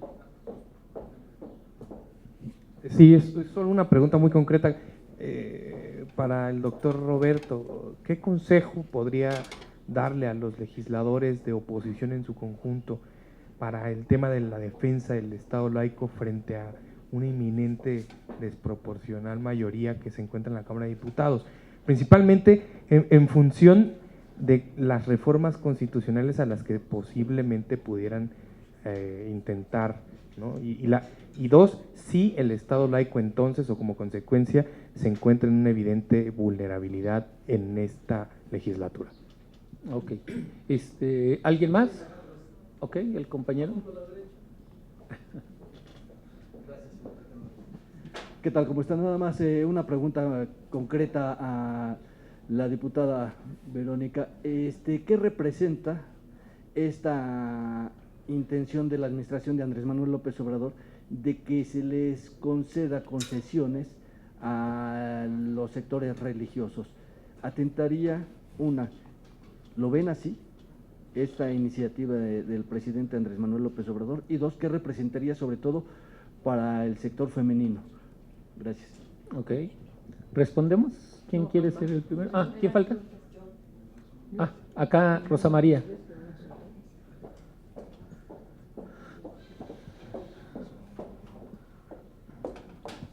Nada más para comentarles que están de 5 estados de la República viendo este foro, y están pidiendo que vayan a llevar esto tanto a Zacatecas, el compañero Tiago, porque si ustedes recuerdan, pues acaban de prohibir, bueno, no pasó lo de matrimonio igualitario, y ellos dicen que pues sí sería interesante que separaran lo que es la iglesia y lo que es los trabajos de los diputados y las tomas de decisiones. Entonces, tanto en Matamoros como en Zacatecas, pues están pidiendo que, diputada, lo lleves para allá, foro. Gracias a Rosa María por estar transmitiendo en vivo a través de Facebook. Compañera. Buenos días, mi nombre es Daniela Cerón, activista independiente. La pregunta es para el doctor Armando, ya que mencionaba usted que Brasil fue uno de los primeros países en cuestiones de derechos humanos, hoy en día está casi fuera de este rango. ¿Cree usted que en nuestro país sucediera esto quitando este país laico? Okay. A ver, creo que ya, ¿verdad? ¿Quién quiere iniciar respondiendo o en el orden más o menos como fuimos viendo? Y, ok, el comentario al final. Si quieres yo respondo primero. Ok. Sí, bueno, la alusión a la cuestión de la separación entre lo público y lo privado es muy importante porque, como mencioné, viene desde la época de las leyes de reforma y es parte esencial de ese principio de separación que separa no solo política y religión, Estado e iglesias, sino también las convicciones personales de la función pública específicamente. Y yo creo que eso es algo que hemos visto, que ese principio no se ha cuidado, no se ha vigilado, no se ha, digamos, respetado. Y lo vimos, yo creo que el ejemplo número uno, desafortunado ejemplo, es cuando el presidente de la República, inmediatamente después de su toma de posesión, todavía como presidente de la República, porque traía la banda tricolor, y en un acto masivo en el Zócalo, presidió un acto que era una ceremonia religiosa. y no distinguiendo sus creencias personales, que pueden ser muy válidas, cualquiera que sea, de lo que es su función pública como presidente de la República de todos los mexicanos, además. Bien, yo contestaré la pregunta que se me hizo y haré unos comentarios además. Miren ustedes, lo que ha ocurrido me parece que es un intento, sin lugar a dudas, de violentar el Estado laico. Hemos sabido a través también de los medios de comunicación que se da la instrucción a la Secretaria de Gobernación para que a partir de esta instrucción pueda analizarse una iniciativa que llegue al Congreso para modificar la ley y a partir de esto dar concesiones públicas, como se ha dicho aquí. Lo que me parece es que tenemos que estar atentos, lo que me parece es que debemos de estar a la vanguardia y de estar al pie del cañón para precisamente no permitirlo. Ya se han dado algunos vistos de lo que puede ocurrir. Decíamos ya lo que ha ocurrido con la cartilla moral, que todos conocimos y que aquí se han hecho algunos comentarios. Lo de el tratar de dar concesiones, que es un bien de la nación, ¿no?, a algunas asociaciones religiosas. Hemos visto, por otra parte, declaraciones que se dan. Por ejemplo, la que hiciera desde la Iglesia Católica el cardenal en torno a la pederastia, pero hizo un comentario junto con esto donde decía que las niñas y los niños en particular también eran responsables. Hablaba también de que los matrimonios del mismo sexo no podrían ser porque el matrimonio es aquel que se hace para poder procrear. ¿Y por qué lo pongo en estas circunstancias? Porque hay una indicación, parece, por parte del Ejecutivo. Hay una cartilla moral que está en todos lados. Y hay por parte de quienes profesan distintos cultos que hacen declaraciones y nadie dice nada. De ahí la importancia de lo que tenemos que hacer los legisladores y las legisladoras. Uno, estar atento. Dos, estar, digo yo, al pie del cañón para la defensa del Estado laico, de que se pueda garantizar la libertad de conciencia y que se pueda garantizar la libertad de creencias, porque finalmente esto es la base de la democracia. Y en ese sentido me parece, nosotros presentaremos la iniciativa que les comentaba en un principio, que puede dar respuesta a unas cosas, pero lo que es fundamental es de que se cumpla la Constitución, de que al pie juntillas podamos hacer esa defensa también, y no, no es entonces un asunto menor que nos encontremos aquí en el recinto legislativo haciendo estos comentarios, recordándonos también a las legisladoras y legisladores que juramentamos cumplir la Constitución y que a eso estamos obligados. Bueno, creo que es muy importante señalar, a propósito de la pregunta respecto de si hay conciencia, si estamos conscientes de que vivimos en la laicidad. Me parece que debemos ubicar con toda precisión que la responsabilidad de garantizar la laicidad, es decir, este componente que define al Estado mexicano como un Estado laico, es de las autoridades y de manera muy, muy particular de quien representa al Estado mexicano. ¿Quién lo representa? Lo representa el presidente de la República.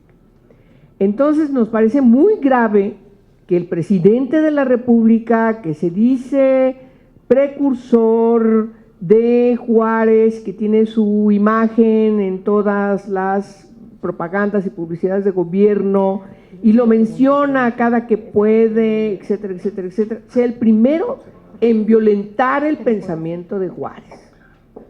Juárez tiene la gran virtud de haber sido efectivamente, desde su responsabilidad pública, consecuente respecto de la separación de los asuntos que tienen que ver con la Iglesia Católica en ese entonces y las tareas como representante del Estado, así hubiera sido como maestro, así hubiera sido como juez, así hubiera sido como gobernador y después como presidente. Nos parece en ese sentido que hoy en México no hay manera de que se pueda eludir la responsabilidad de que quien conduce el Estado mexicano tiene que garantizar, tiene que cumplir con la Constitución y ciertamente no cometer los errores, y son errores, si me permiten decirlo con toda puntualidad, alevosos, con toda la alevosía, porque justamente se dice identificado y se dice precursor del pensamiento de Juárez. Me parece que es una situación de doble moral. Y si el presidente de la República determina desde el estatus que tiene, que no solamente deriva de su estatus como presidente, sino que maneja los recursos, que orienta a las dependencias del gobierno, etcétera, etcétera, no cumple con lo que señala la Constitución, definición de lo que es la República Mexicana, pues lógicamente lo que vendrá es un desorden, y entonces yo no recuerdo ni siquiera con Calderón, ni siquiera con Fox, ¿sí? Recuerdo de que hubiera habido representantes de iglesias que le dijeran, oiga, públicamente, seguramente hubo presiones, porque sí sabemos que hubo presiones a nivel íntimo, personal, pero ya abiertamente y además publicitándola y por todos los medios respecto de esa exigencia de tener canales de televisión por parte de estas iglesias. Nos parece que en ese sentido, sí, yo sí lo digo de manera puntual, es algo que mencionó Roberto, hay un peligro inminente, sí, sí la hay. La pregunta que él, de las dos que hacía, constituye un peligro que podamos estar frente a un retraso, un atraso, a una violación del precepto fundamental de la definición de nuestra república, que está en la Constitución, que es el eje rector de nuestra república, que es el Estado laico. Sí, yo creo que sí. Por eso veo muy pertinente este foro aquí, y veo muy pertinente que además esté presidido por la presidenta, por la coordinadora del grupo parlamentario del PRD, la diputada Juárez, y por supuesto me parece relevante señalar que es necesario llamar la atención al presidente de la República a que sea respetuoso de la Constitución. Es su principal responsabilidad cuando asumió esta investidura, pero por desgracia no lo está haciendo. Yo creo que es importante el llamado para que cumpla con esa responsabilidad constitucional que no puede eludir, porque entonces, si no es así, ciertamente vamos a vivir un caos y ciertamente no vamos a poder garantizar que hacia abajo las distintas funcionarias y funcionarios ciertamente tengan este comportamiento que caracterizó a Juárez, de separar su pensamiento personal, íntimo, de las tareas que tienen que asumir como funcionarias y funcionarios públicos. Muchas gracias. Bueno, en relación a la primera pregunta, yo creo que sí se tiene una conciencia de esta cuestión de la laicidad, que la experiencia de estudiar en una escuela pública, de escuela de gobierno, a mí me parece que sí es un entorno donde hay muchos elementos, pero sin embargo no son espacios, digamos, religiosamente neutros, ¿sí? Sin embargo, sí es un primer espacio. Y yo creo que hay temas que son que están muy pendientes. Por ejemplo, la sacralización de la vida, temas como el aborto, la eutanasia, son temas que todavía yo los veo bastante lejos. O sea, todavía incluso en el trabajo de campo en las escuelas a la gente le queda muy grabada, no sé, el anticonceptivo de emergencia como un abortivo que no se debe de usar. O sea, una cosa que está muy, muy arraigada todavía. Y luego tendríamos otros que son como más fáciles, como la educación sexual y ciertos temas, ¿no? Y otros todavía pendientes, como el tema de la diversidad sexual, por ejemplo, que está ahí. Y que en estos parámetros también el tema de si las religiones deben de participar en política libremente o no, y si los funcionarios deben de seguir sus perspectivas religiosas, todavía hay algunos disensos, pero sí hay una importante cultura laica. Ahora, en relación a diferenciar los credos personales, en mi trabajo de tesis, que hay una publicación que hice en Debate Feminista, yo me encuentro que sí son los credos personales por los que el funcionariado público toma decisiones, pero también, creen en los argumentos pseudocientíficos de derechos humanos. 2, les toca el miedo a que este orden se convierta en un caos. 3, viene la negociación de cuántos votos voy a perder si soy congruente con esto. 4, ¿quién te está financiando? Los libros de texto de 2006 terminaron modificándose porque había un adeudo de Felipe Calderón con Lorenzo Servige, que le patrocinó parte de la campaña, y entonces hay cosas que se definen desde quién da el dinero a quien está incluso en la política, y esta parte pues son como otros componentes que luego aquí se nos pueden estar yendo, ¿no? Por último, en nuestro país sucederá, pues yo espero que no. Yo creo que sí tenemos una tradición laica que sí hace diferente en relación a otros países. Yo creo que hay una cultura política que sí es parte de la identidad nacional, hay ciertos elementos, pero también tenemos que tener cuidado, porque finalmente lo que está pasando es que viene una vuelta de lo religioso a incidencia en los espacios públicos, y tenemos que estar preparadas y preparados para defender esto en los distintos niveles, ¿no? Muy bien. No, perfecto. ¿Listo? Bueno. Bien, gracias. Bueno, pues después de haber escuchado a quienes el día de hoy nos acompañaron a este foro, sin lugar a dudas, que nos deja muy claro qué responsabilidad también tenemos todas y todos, y de manera particular las legisladoras y los legisladores, de seguir dando el debate, pero también de seguir dando la batalla. Eso por una parte. Y por otra parte, pues tareas que podemos seguir en ellas, y otras accionando. Decían aquí 10 millones. Sí, que se queda. Tres propuestas muy concretas, no pueden ¿no? negar. Entonces, me parece que es muy puntual y que tendríamos que retomarlas sin lugar a dudas. Quiero agradecer a Antonio Medina, al doctor, nada más muy rápido, ¿sí? Un anuncio, perfecto, adelante. Perdón, nada más. Vamos a hacer una acción a través de change.org.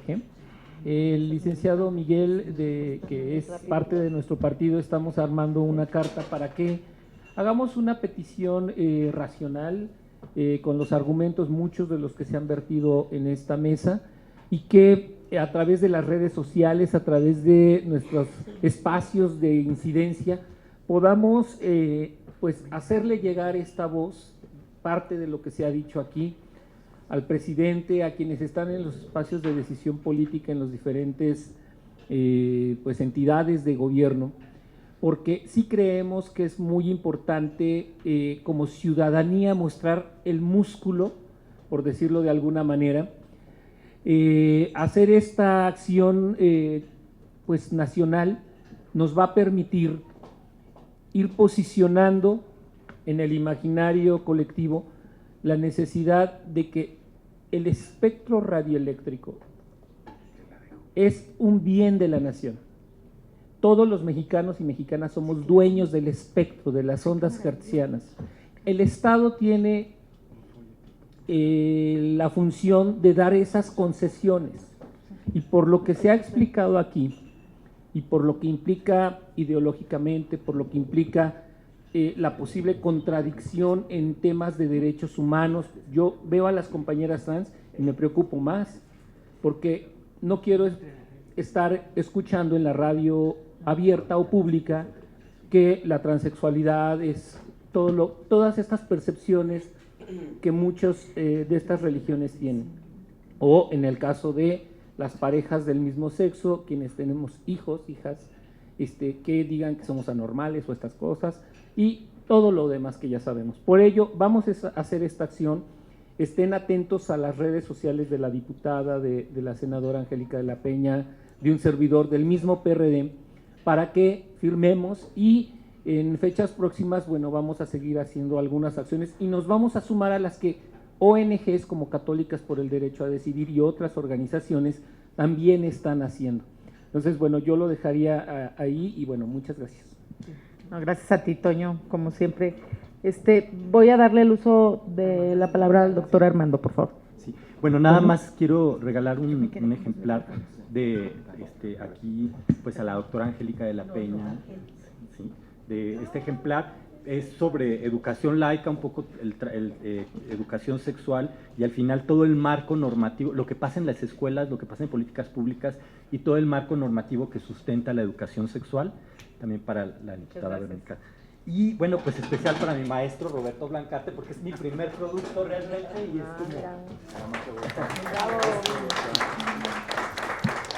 es como regresar, ya le entregué a Pedro Medina, pero es finalmente la posibilidad de regresarlo recibido. Gracias. Bien, pues en este espacio vamos a entregar el nombre del grupo parlamentario del PRD al doctor Armando Javier Díaz Camarena, un reconocimiento por haber participado en este foro. Muchas gracias. Al doctor Roberto Blancarte Pimentel. Muchas gracias, doctor. Y a la senadora Angélica de la Peña. Y con esto, si me lo permiten, sí, perdón, y perdón, Toño, para mi querido Toño Medina. Decirles que pues ya nos hemos dado algunas tareas, hablábamos aquí ya de algunas, las particulares que nos dejaba el doctor Blancarte, que tenía que ver con los apuntes para mis hijos de Benito Juárez, lo que tenía que ver con las leyes de reforma, nos decía que tendríamos que hacer cada artículo de la Constitución, comentado cada uno de ellos, y ahorita que comentábamos, hemos ya aquí, nos estamos poniendo de acuerdo en serio para poder tener y trabajar una colección que tenga que ver con los valores de nuestra Constitución, lo cual agradezco el que podamos hacer este esfuerzo en conjunto ya aquí con el doctor Blancarte. Entonces, pues no nos queda más que agradecerles su presencia, agradecerles a cada uno sus intervenciones, nuestro reconocimiento para todo lo que hacen por nuestro país, de manera clara y decidida todos los días. Muchas gracias a ellos y a ustedes por su presencia, a los medios de comunicación y por supuesto a Canal de Congreso, por donde se estuvo transmitiendo en vivo este foro. Gracias a todas y todos.